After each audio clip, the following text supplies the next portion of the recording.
Gjendet i vrarë në banesë shkencëtari që po studionte bashkimin bërthamor. Autoritetet amerikane po hetojnë vrasjen e një profesori të njohur të Massachusetts Institute of Technology, cili u qellua për vdekje në banesën e tij pranë Bostonit.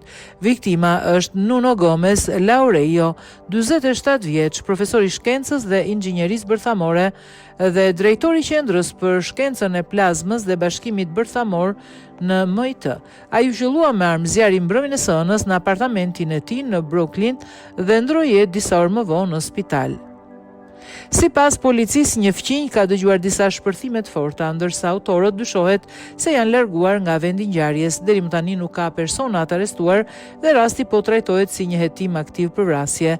Laureio ishte i martuar dhe babai 3 fëmijëve. Ai kishte një karrierë të shquar akademike me studime në Portugali dhe Mbretërinë e Bashkuar përpara se t'i bashkojë stafit të MIT në vitin 2016.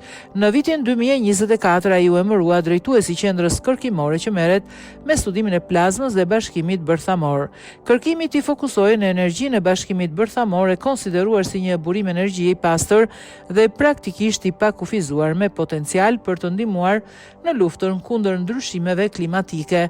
Për këtë arsye vdekja e tij ka nxitur edhe spekulime, megjithse autoritetet nuk kanë dhënë asnjë indicie se krimi lidhet me punën e tij shkencore.